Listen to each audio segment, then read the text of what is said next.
Kita awal informasi pagi ini, pemirsa. Petugas Pol PP TNI Polri mengamankan sejumlah gelandangan di Jatinegara, Jakarta Timur. Para gelandangan yang terjaring dibawa ke panti sosial untuk diberikan pembinaan.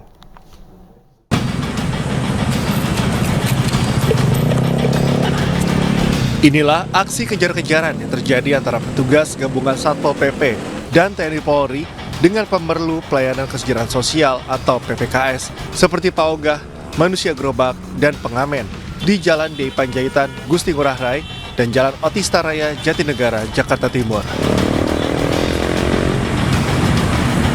Petugas menyamar untuk mengamankan PPKS yang beroperasi di putaran depan Lapas Cipinang.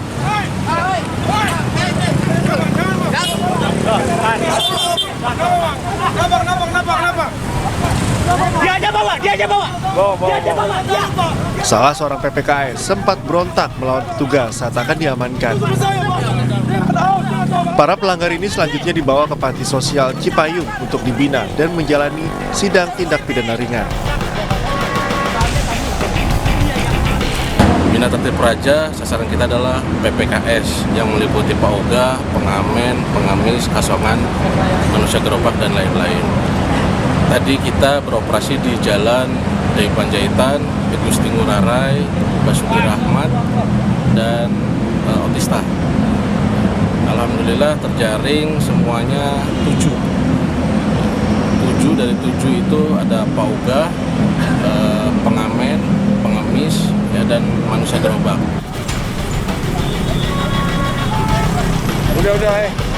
Kegiatan operasi tertib Praja ini berlangsung mulai awal Agustus hingga 30 Agustus 2024 demi terciptanya suasana aman dan kondusif di tengah masyarakat. Dari Jakarta, Rio Manik, iNews melaporkan. Pemirsa, di Makassar, Sulawesi Selatan, 2 sekolah diserang sekelompok orang tidak dikenal. Selain merusak sekolah, para pelaku juga merusak mobil warga yang tengah parkir di pinggir jalan. Oh, naik motor ki. Yang 3-4. Wih, melempar memang tonge. Melempar ini. Aksi penyerangan 2 sekolah dalam waktu yang bersamaan terjadi di SMA Negeri 2 dan SMA Negeri 8 di Kota Makassar, Sulawesi Selatan terekam CCTV sekolah. Dalam rekaman CCTV, nampak 2 pemuda tiba menggunakan sepeda motor langsung melempari sekolah SMA Negeri 2 dan SMA Negeri 8 menggunakan batu. Akibat penyerangan tersebut, kaca jendela di beberapa ruangan kelas SMA Negeri 8 Makassar rusak parah. Serpian kaca pun masih berserakan di lantai sekolah. Tak hanya merusak sekolah, 1 unit mobil warga yang terparkir di pinggir jalan juga rusak pada bagian kaca depan usai terkena lemparan batu. Hingga kini belum diketahui motif dari aksi penyerangan 2 SMA negeri yang bertetangga tersebut. Ruangan yang kena sebenarnya ada banyak, ada ruangan guru, dari jendela semua kan. Ruangan guru, ruangan Kepsek, TU sama 2 kelas 10 yang ruang di depan, barisan di depan. Sama barisan di belakang, cuma barisan di belakang cuma kita dapatkan batu-batunya saja, sudah diangkut tadi sama kepolisian. Pasca aksi penyerangan tersebut, aktivitas belajar mengajar di Sekolah SMA Negeri 8 Makassar tetap berjalan normal. Sementara pihak sekolah menyerahkan sepenuhnya penyelidikan ini ke aparat kepolisian.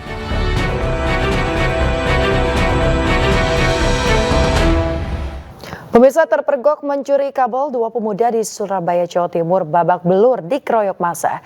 Kedua pelaku harus dilarikan ke rumah sakit karena terluka di bagian kepala.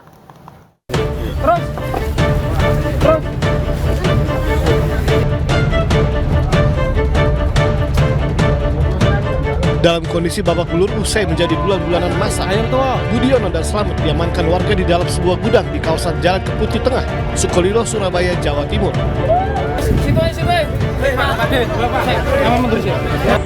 Polisi yang datang ke lokasi kejadian langsung mengevakuasi dan melarikan keduanya ke Rumah Sakit Haji Surabaya lantaran terluka di kepala. Sebelumnya, keduanya dihakimi massa setelah terpergok mencuri kabel sepanjang 20 meter dari dalam sebuah gedung bekas tempat pembakaran sampah Keputih. Sementara kedua pelaku mengaku sudah 3 kali mencuri kabel. Di Keputih Ninja ya, kami dapat laporan bahwa ada 2 pelaku yang diamankan oleh warga karena melakukan pencurian kabel. Kabel apa yang kamu curi? Tidak tahu kabel apa. Terus sudah berapa kali nyuri kabel? Jual berapa sebelumnya? 1 kilonya. Nah, 100.000. Hah? 100.000. Polisi menyita gulungan kabel dan perkakas sebagai barang bukti. Sedangkan kedua pelaku kini mendekam di sel tahanan Polsek Sukolilo untuk proses hukum lebih lanjut. Dari Surabaya, Jawa Timur, Yuda Prawira, iNews melaporkan. Komplotan pencuri menyembelih seekor kerbau yang sedang hamil tua di Lumajang, Jawa Timur. Para pelaku hanya mengambil dagingnya untuk mempermudah saat dibawa kabur.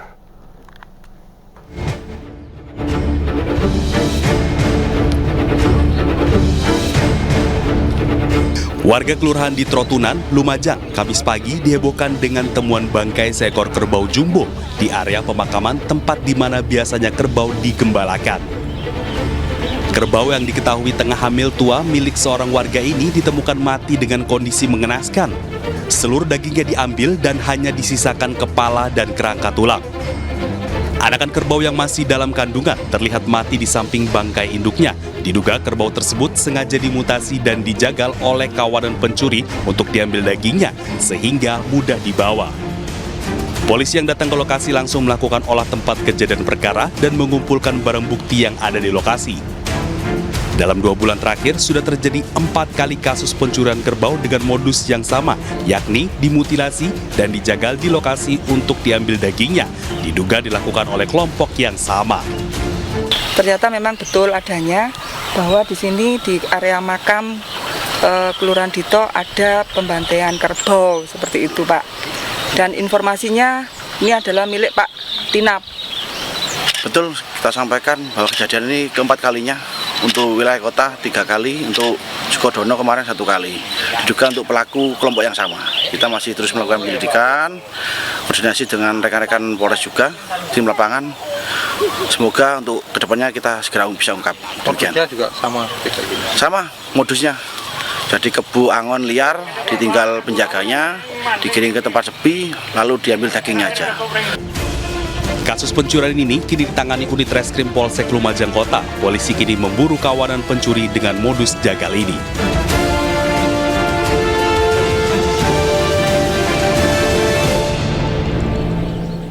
Menteri Kesehatan Budi Gunadi Sadikin mengatakan pihaknya tengah melakukan investigasi atas kematian mahasiswi dokter spesialis di Undip. Sementara tim mengusut penyebab kematian pendidikan anestesi di Rumah Sakit Karyadi dan Undip dihentikan sementara. Kita kali ini sedang ngirim audit karena ini udah ada kematian juga, kita bekerja sama dengan kepolisian ya setempat untuk melakukan pemeriksaan terhadap dokter yang bunuh diri ini. Kita sudah menemukan ada buku catatan hariannya, jadi kita bisa melihat perkembangan moral kejiwaannya beliau seperti apa. Kita juga cukup detail ditulis di buku hariannya, jadi kita nanti akan confirm apakah hal ini benar-benar terjadi. Kalau hal ini benar-benar terjadi, kita akan pastikan yang memperlakukan seperti ini akan kita berikan sanksi yang tegas. Dan kita minta juga agar pendidikan anestesi di Universitas Diponegoro dan di Rumah Sakit Karyadi. Kita kembali di iNews Pagi. Pemirsa, kuasa hukum Armor Toreador, tersangka KDRT terhadap selebgram Cut Intan Nabila, berharap kasusnya dapat diselesaikan secara damai melalui upaya restoratif justice. Pihaknya menyebut tersangka menyesali perbuatannya.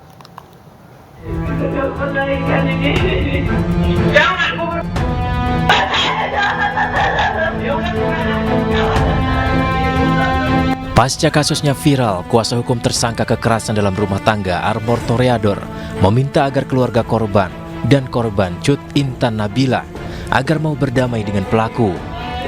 Pihaknya berdalih pelaku masih memiliki anak yang masih kecil, termasuk bayi berumur 1 bulan. Kuasa hukum tersangka pun akan mendatangi keluarga korban sekaligus meminta Polres Bogor melakukan mediasi restoratif justice sebagai pertimbangan. Pihaknya mengakui bahwa tersangka telah menyesali perbuatannya dan memohon maaf atas perbuatannya tersebut. Sebenarnya keluarga sangat terpukul dengan ini, termasuk Armor sangat terpukul. Tidak tahu mau se-booming ini ya. Dari Bogor, Jawa Barat, Wildan Hidayat, iNews melaporkan. Pemirsa, pasca viralnya Cut Intan Nabila yang dianiaya oleh suaminya, Polres Bogor menetapkan Armor Toreador, suami korban, sebagai tersangka. Polisi menjerat Armor dengan pasal berlapis, Undang-Undang Penghapusan KDRT dengan ancaman 10 tahun penjara, dan Undang-Undang Perlindungan Anak dengan hukuman 4 tahun 8 bulan penjara.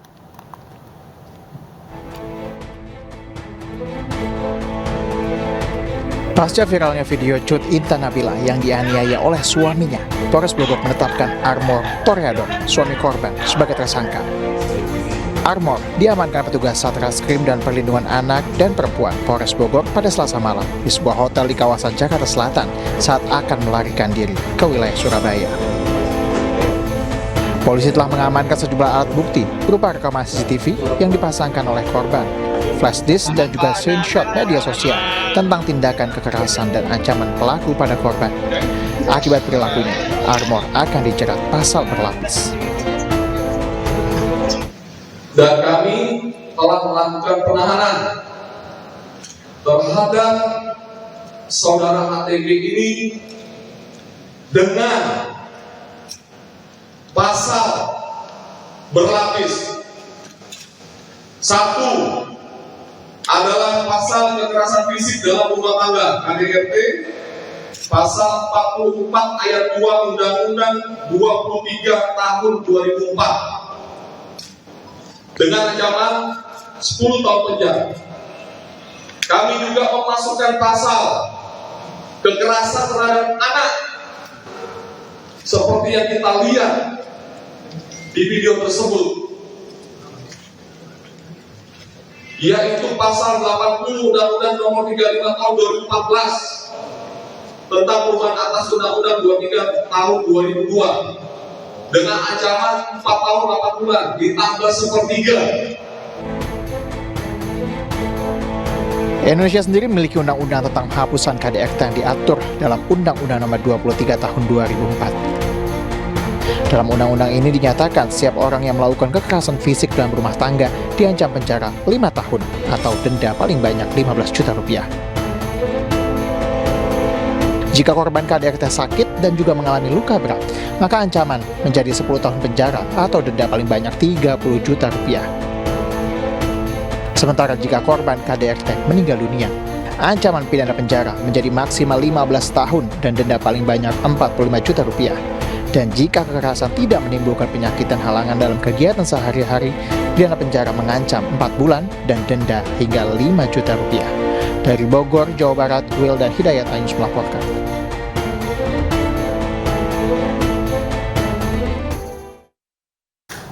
Pemirsa, Armor Toreador, suami selebgram Cut Intan Nabila yang telah menjadi tersangka kasus kekerasan dalam rumah tangga, dipecat secara tidak hormat dari keanggotaannya di Himpunan Pengusaha Muda Indonesia. Hal ini ditegaskan oleh Ketua Umum HIPMI Jawa Barat, Radityo Egi Pratama. Assalamualaikum warahmatullahi wabarakatuh. Saya Radityo Egi Pratama selaku Ketua Umum HIPMI Jawa Barat. Dalam kesempatan ini saya ingin merespon dan meluruskan terkait pemberitaan yang sedang viral, pemberitaan video KDRT yang diduga bukan salah satu ya, memang cuma satu-satunya pelakunya menuliskan di dalam bio Instagramnya sebagai pengurus HIPMI Jawa Barat. Kami di HIPMI sangat menjunjung nilai-nilai kemanusiaan. Oleh karena itu, saya tegaskan bahwa setiap anggota dan pengurus HIPMI Jawa Barat yang memang terlibat dalam tindakan KDRT akan dikenakan sanksi tegas sesuai dengan peraturan dan kode etik organisasi. Dan secara pribadi saya ikut prihatin dengan Cut Intan Nabila, dan sekali lagi saya menegaskan bahwa saudara Armor itu bukan pengurus HIPMI Jawa Barat periode 2024-2000. Beralih ke informasi lain, pemirsa, langkah Saka Tatal mengajukan peninjauan kembali diikuti ke-6 terpidana lainnya di kasus Vina dan Eki. Upaya hukum tersebut dihormati keluarga Vina meski mereka membantah dugaan kasus tersebut merupakan kecelakaan tunggal.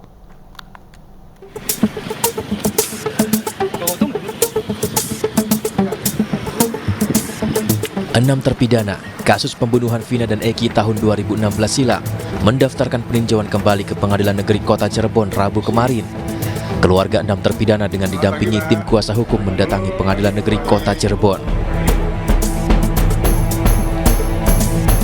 Menanggapi hal ini, kuasa hukum keluarga almarhumah Vina menyatakan yang dilakukan ke-6 terpidana tersebut merupakan hak kewarganegaraan dan sah di mata hukum. Namun demikian, pihak keluarga Vina masih meyakini kasus kematian Vina merupakan kasus pembunuhan berencana yang merupakan hasil keputusan dari sidang tahun 2017 silam. Peninjauan kembali dari 6 terpidana itu adalah hal yang wajar dan hak daripada setiap warga negara untuk melakukan upaya hukum, itu sah-sah saja menurut kami. Dan menurut kami juga semakin banyak yang mengajukan upaya hukum membuat kasus ini semakin terang, semakin jelas. Jadi apapun nanti hasilnya, kami dari pihak keluarga akan menghormati dan mengikuti putusan terbaru nanti. Tapi sampai saat ini kami masih meyakini bahwa itu adalah pembunuhan berencana yang disertai dengan pemerkosaan. Pihak keluarga Vina juga tetap mematuhi hasil keputusan jika sidang peninjauan kembali dimenangkan oleh para terpidana. Dari Cirebon, Jawa Barat, Toy Iskandar, iNews melaporkan.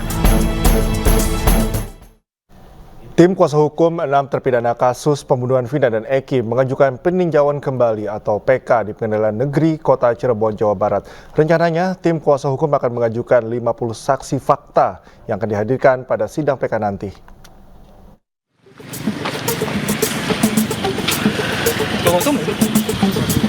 Tim kuasa hukum ke-6 terpidana kasus pembunuhan Vina dan Eki mendatangi Pengadilan Negeri Kota Cirebon untuk mengajukan peninjauan kembali atau PK. Ke-6 terpidana yang mengajukan PK yakni Rivaldi, Eka Sandi, Eko Ramdhani, Hadi Saputra, Jaya, dan Supriyanto. Dalam PK nanti, rencananya tim kuasa hukum ke-6 terpidana telah mengajukan 50 saksi fakta dan ahli yang akan dihadirkan pada sidang PK nanti. Selain itu, terdapat 4 novum atau bukti baru yang juga akan dibawa pada sidang PK nanti. Harapan kami dengan novum-novum yang kami hadirkan sesuai dengan KUHP ya, 263 ayat 2, ada 3 hal novum, kekhilapan hakim, dan juga satu dengan yang lain keputusan yang bertentangan.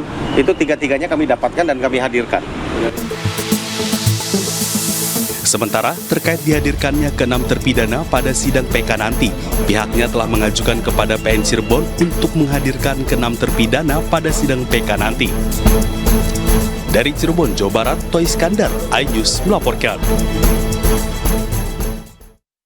Aturan baru pakaian paskibraka yang tidak mengakomodasi anggota yang berjilbab menuai kritikan dari sejumlah pihak. BPIP pun akhirnya memperbolehkan paskibraka putri untuk berjilbab saat peringatan HUT ke-79 kemerdekaan RI di IKN 17 Agustus mendatang.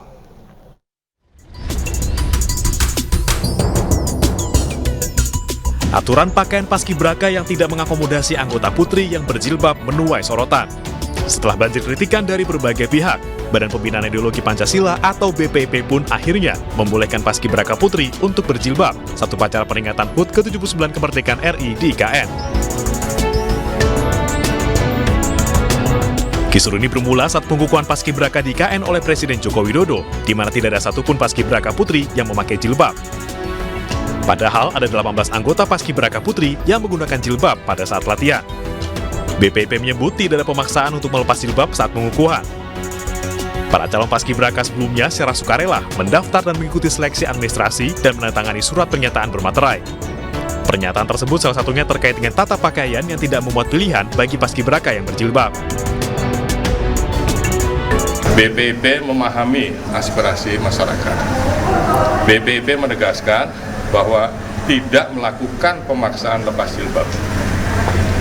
Penampilan paskibraka putih dengan mengenakan pakaian, atribut, dan sikap tampang sebagaimana terlihat pada saat pelaksanaan tugas kenegaraan, yaitu pengukuhan paskibraka, adalah kesukarelaan mereka dalam rangka mematuhi peraturan yang ada dan hanya dilakukan pada saat pengukuhan paskibraka dan pengibaran Sang Merah Putih pada upacara kenegaraan saja. Sebelumnya, Pengurus Pusat Purna Paskibraka Indonesia atau PPI menolak aturan pakaian Paskibraka yang tidak mengakomodasi anggota putri yang memakai jilbab.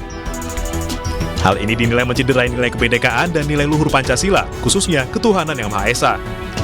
Kami atas nama seluruh anggota Purna Paskibraka Indonesia dimanapun berada prihatin dan menolak tegas kebijakan atau mungkin ada tekanan terhadap adik-adik kami anggota Paskibraka tingkat pusat atau nasional tahun 2024 putri yang biasa menggunakan hijab atau jilbab untuk melepaskan hijab atau jilbabnya yang menjadi keyakinan agama mereka. Sebelumnya, Presiden Joko Widodo mengukuhkan 76 anggota Paskibraka yang akan bertugas dalam upacara di IKN. 18 Paskibraka putri yang sebelumnya menggunakan jilbab terlihat tidak menggunakannya saat pengukuhan.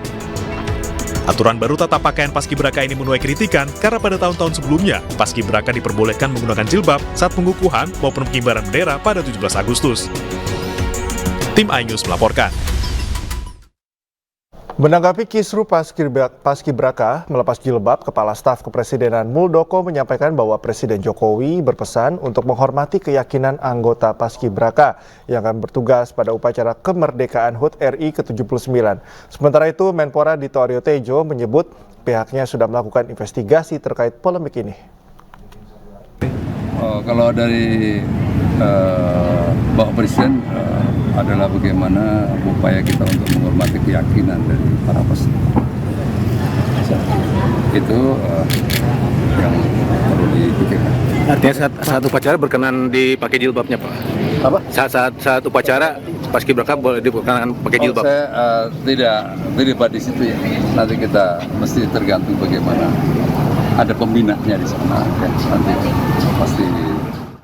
Ya, itu kami kemarin sudah langsung melakukan investigasi dan juga pendalaman karena memang untuk Paskibraka sejak 2022 itu sudah semua kewenangannya sudah full ditarik di BPIP dan kemarin juga ternyata BPIP juga sudah melakukan preskon walaupun jawabannya tidak tegas dan langsung merevisi. Jadi saya sangat menyayangkan ini harus ke depan, harus kita jaga bersama, jangan sampai dengan alasan agar ada keseragaman tapi menabrak nilai-nilai keteguhan yang sudah dimiliki para individu.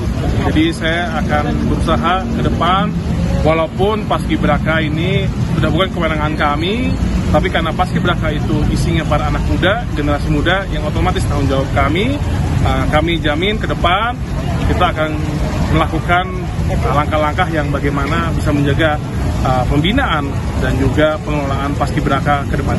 Ada arahan nggak sih Pak dari Pak Jokowi terkait dengan ini masalah ini? Tentunya belum, karena ya itu kewenangannya bukan di Kemenpora, kami tidak memiliki kewenangan apa-apa dan itu ada di BPIP.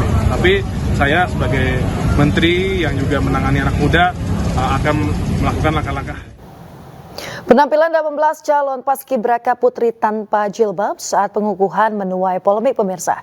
Salah satu keluarga anggota Paskibraka putri mengaku kaget anaknya lepas jilbab saat pengukuhan Paskibraka.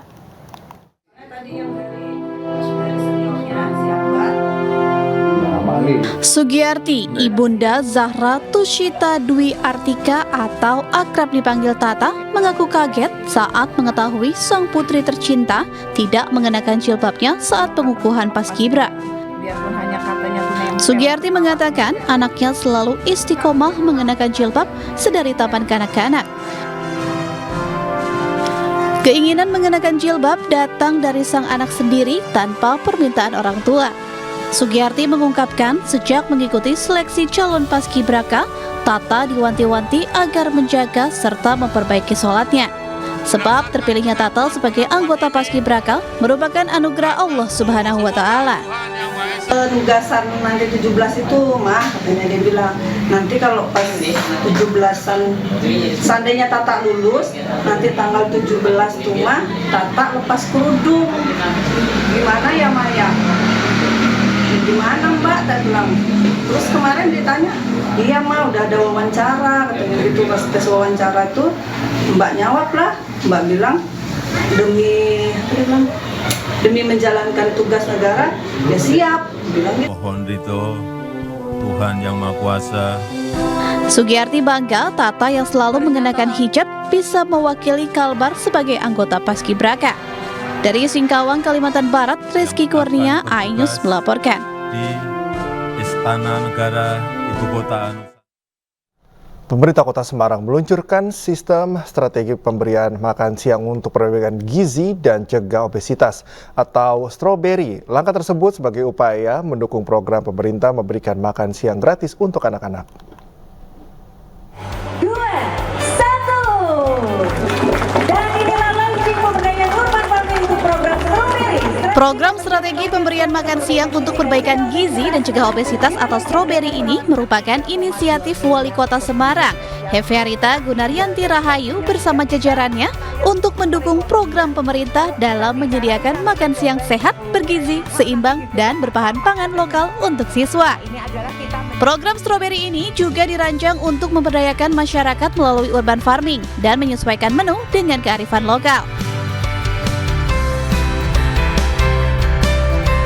Sementara untuk proses memasak dilakukan oleh ibu-ibu tim penggerak PKK Kecamatan. Dibantu tim gizi Dinas Kesehatan Kota Semarang dengan tetap memperhatikan variasi dan keseimbangan gizi. Makan siang ini kemudian dibagikan kepada siswa SD Negeri Ngalian 01.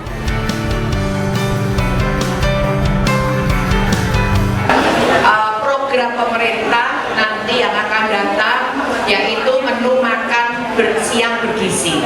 Tetapi kami ini mencoba bagaimana memanfaatkan kearifan lokal, kemudian juga ibu-ibu dari kecamatan kelurahan juga ini memberdayakan urban farming.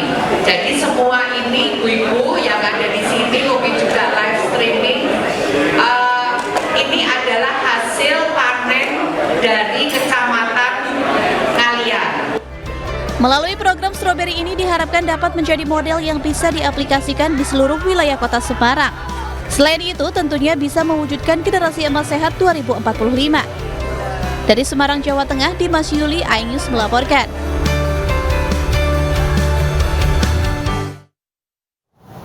Pemirsa, berbagai strategi bisnis dilakukan untuk mengembangkan usaha. Pelaku bisnis harus cermat dalam memilih lokasi bisnis yang mudah dijangkau oleh masyarakat.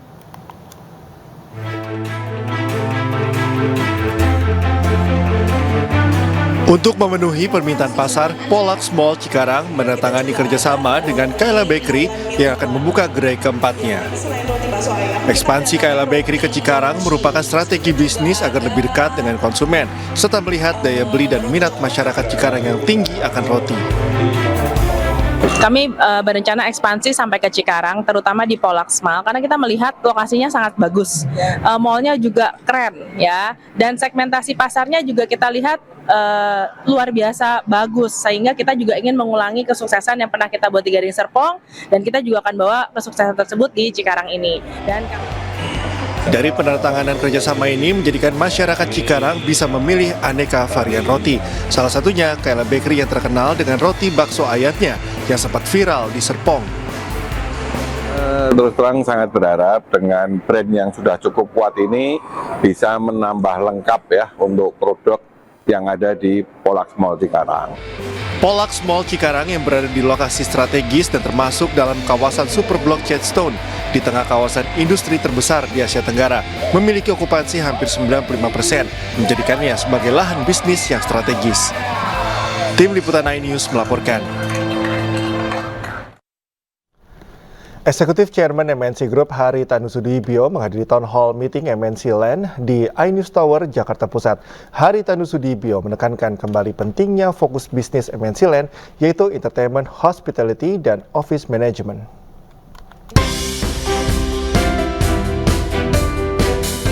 PT MNC Land Tbk menggelar Town Hall Meeting bertajuk Business Turnaround Strategi MNC Land di iNews Tower, Jakarta.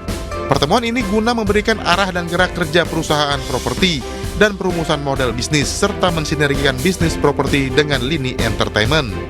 Dalam kesempatan ini, Eksekutif Chairman MNC Group, Hari Tanusudibio, menekankan pentingnya fokus bisnis MNC Land, yaitu entertainment, hospitality, dan office management. MNC Land ke depan, core kita tuh Lido, itu udah nggak bisa.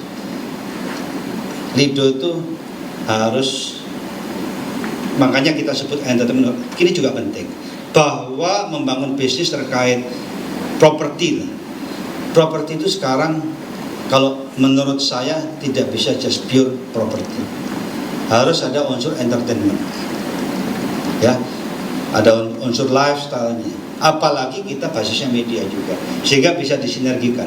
Dalam membuat bisnis properti itu bisa langgeng, bisa maju, dan bisa memberikan kesejahteraan bagi masyarakat maupun juga kepada karyawan. Yaitu 2 poin itu adalah build and keep, itu membangun dan ditahan artinya disewakan.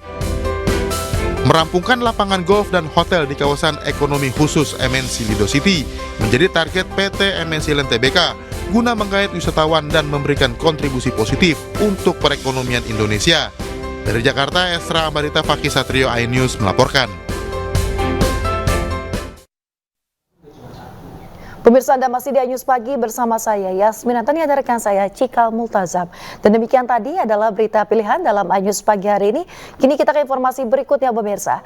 Pawai juara arak-arakan atlet berprestasi Olimpiade Paris 2024 digelar kemarin. Ya, 3 atlet peraih medali di Paris mengaku bangga dan bertekad terus berprestasi di masa depan.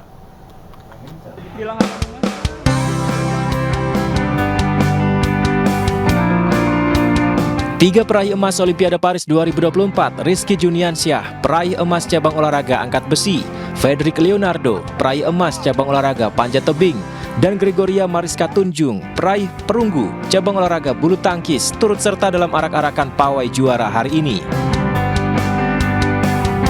Menggunakan bus dengan atap terbuka, pawai juara ini dimulai pukul 7.30 melewati Jalan Jenderal Sudirman dan Bundaran Hotel Indonesia. Dalam arak-arakan ini, peraih medali emas dari panjat tebing, Frederick Leonardo mengapresiasi upaya pemerintah dengan menggelar pawai juara. Frederick mengaku sangat bangga bisa mengibarkan bendera merah putih di Paris, Prancis. Mungkin dengan adanya arak-arakan ini bisa memberikan motivasi buat atlet-atlet Indonesia untuk bisa berprestasi di level internasional, bisa berprestasi di Olimpiade, dan ini pasti sangat membanggakan buat diri pribadi dan juga teman-teman atlet. Oke, Mas Fredrik, tadi juga disampaikan oleh Bu Yeni bahwasanya Anda berhasil mengalahkan 2 negara adik kuasa. Bagaimana, Mas? Itu saya sangat bangga di situ bisa mengibarkan bendera merah putih di Paris dan mengungguli dari 2 negara, Cina dan Amerika, dan itu ya menurut saya momennya sangat epik.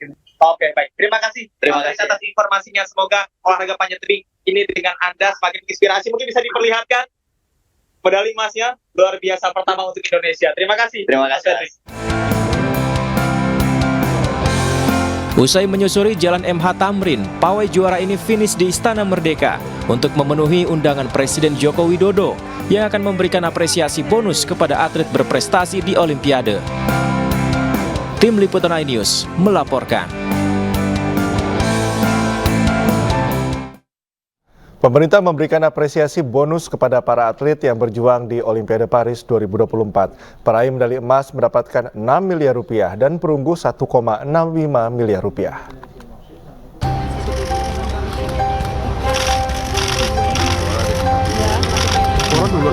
Para atlet Indonesia di gelaran Olimpiade 2024 Paris, Prancis memenuhi undangan Presiden Joko Widodo di Istana Merdeka pagi tadi.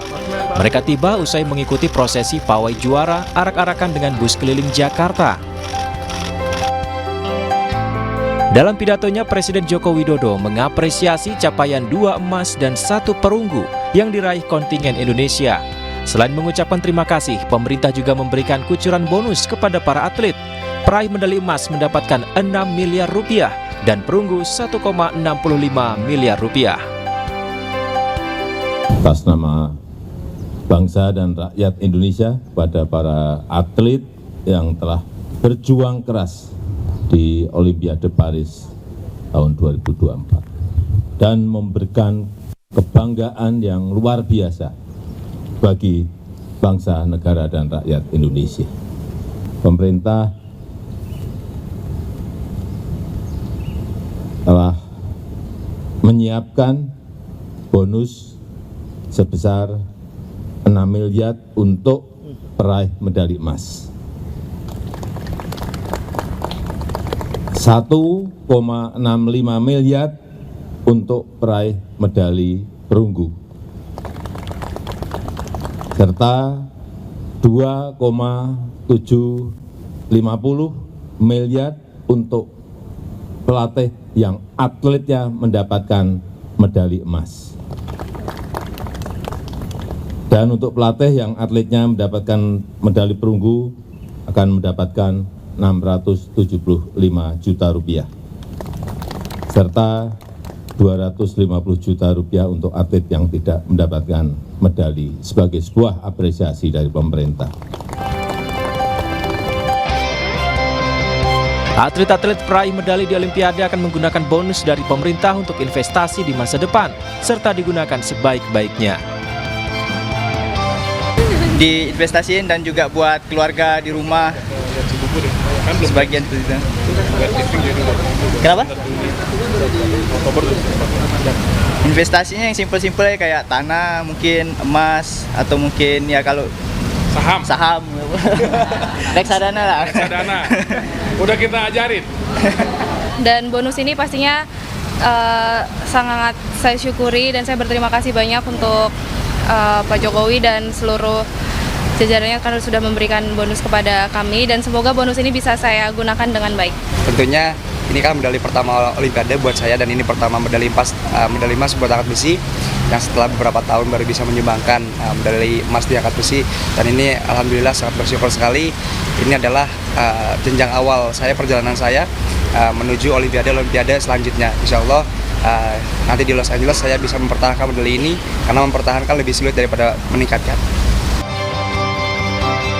Apresiasi ini membuat para atlet semakin bersemangat untuk meraih prestasi di kejuaraan dunia berikutnya. Tim Liputan iNews melaporkan.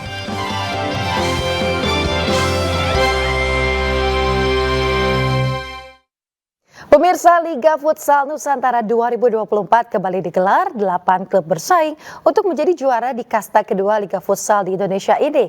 2 klub teratas berhak mendapat tiket untuk berlaga di kasta tertinggi Liga Futsal Profesional musim 2024-2025.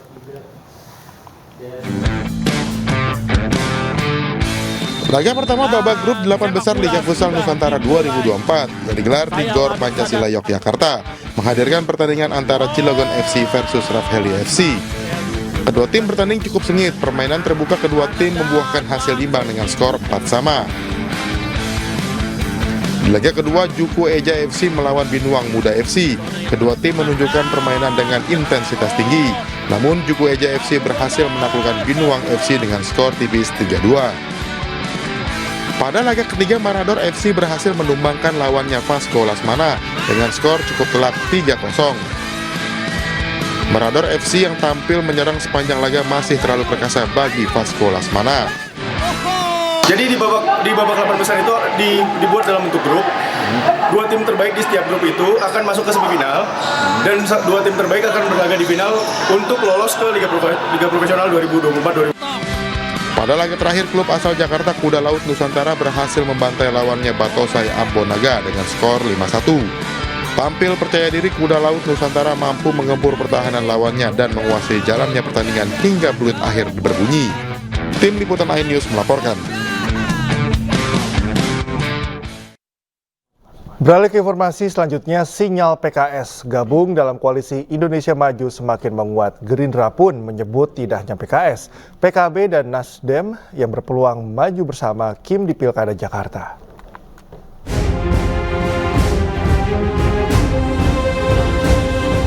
Pergerakan partai jelang gelaran Pilkada 2024 semakin menarik. Sejumlah partai bergerak maju mendekati koalisi Indonesia Maju. Bahkan diprediksi lebih dari 3 partai akan gabung dengan Kim. Ya, pokoknya tiga ya. Banyak lah. 3. Lebih dari 3. Oh, gitu. Berarti udah benar-benar semuanya udah sepakat ya Bang ya untuk paket di Pilgub Jakarta ini nanti akan 19 Ya, pokoknya kalau yang di kita sepakat paslonnya 1. Meski belum menyebut nama partai, namun PKS, PKB, dan Nasdem diprediksi akan bergabung dengan Kim. Koalisi yang bernama Kim Plus ini setuju untuk mengusung Ridwan Kamil di Jakarta.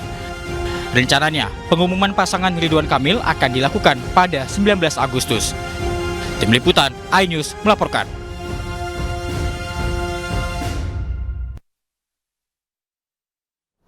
Sementara itu pemirsa, 3 partai pengusung Anies Baswedan sudah memberikan sinyal akan berpindah dukungan. PKS, PKB dan Nasdem diprediksi akan bergabung dengan Kim Plus untuk mengusung Ridwan Kamil di Jakarta.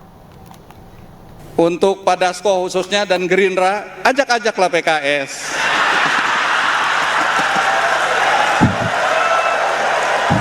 Jangan coba sekedar ngajak Nasdem dan PKB. PKS ditinggalkan sendirian. Candaan ini layaknya sinyal pencabutan dukungan PKS untuk Anies Baswedan. Tidak hanya PKS, PKB pun diprediksi juga akan bergabung dengan Kim Plus untuk maju dalam Pilkada Jakarta. Dengan PKB kemungkinan besar kami akan bekerja sama seperti yang Mbak Zazil katakan, ada di beberapa daerah untuk Jawa Tengah, Jawa Barat, dan kemungkinan besar di DKI Jakarta gitu. Jadi ya apa yang PKB sampaikan ya hari ini kami konfirmasi kira-kira begitu. PKB beralasan perolehan kursi DPRD tidak cukup usung calon sendirian. Namun PKB tegaskan tetap membangun komunikasi dengan PDI Perjuangan. Sementara Partai Nasdem memberikan sinyal untuk tidak mendaftarkan Anies ke KPU. Bila ketiganya menarik dukungan, maka Anies Baswedan terancam gagal maju ke Pilgub Jakarta. Tim Liputan, iNews melaporkan.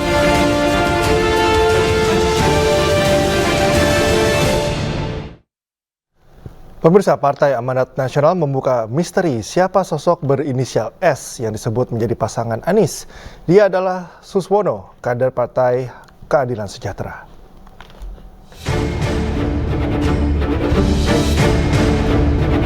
Sosok pendamping Ridwan Kamil dalam kontestasi Pilkada Jakarta mulai terungkap. Rencananya Ridwan Kamil akan maju dalam Pilkada Jakarta bersama kader PKS Suswono. Iya, ada yang sudah mengusulkan Suswono ya. Suswono. Enggak, Suswono. Suswono ya, teman saya waktu dulu saya Menteri Kehutanan, beliau Mentan ya.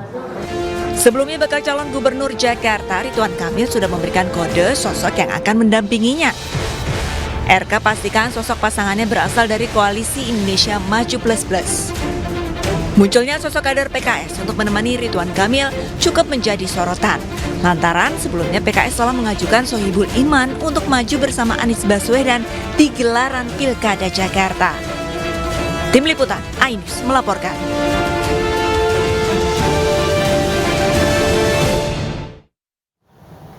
Pemirsa, Partai Solidaritas Indonesia PSI resmi mengusung Ridwan Kamil di Pilgub Jakarta 2024. Pengumuman tersebut dilakukan dengan aksi teatrikal. Aksi teatrikal menjadi pembuka saat PSI mengumumkan dukungannya secara resmi terhadap Ridwan Kamil untuk maju di Pilkada Jakarta. Menurut Ketua Umum PSI, Kaisang Pangarep, dukungan resmi partai terhadap RK dan sejumlah calon kepala daerah di Indonesia sudah melalui mekanisme yang disetujui oleh Des Pilkada. Sementara itu pemirsa, Ridwan Kamil mengapresiasi dukungan ini dan tinggal menunggu sosok pendamping di Pilgub Jakarta 2024. Ya, garis besarnya kami memberikan surat rekomendasi kepada Cakada di seluruh Indonesia yang sudah disetujui dan difilter langsung oleh Des Pilkada dan tentunya juga saya sebagai Ketua Umum. Ini secara resmi saya mendapatkan surat rekomendasi untuk maju di pemilihan Gubernur Jakarta ya. Suratnya saya terima ya dengan sedikit teatrikal lah ya, kira-kira begitu. Setelah itu kita tunggu pengumuman calon wakilnya kan masih dibahas walaupun namanya sudah ada beredar dan lain sebagainya, tapi kan belum resmi disampaikan karena masih ada mungkin dinamika ya. Setelah itu ya. Bakal calon gubernur Sumatera Utara Bobi Nasution menanggapi rivalnya Edi Rahmayadi yang diusung oleh PDI Perjuangan. Bobi menyebut semakin banyak calon maka semakin banyak referensi untuk masyarakat dalam memilih.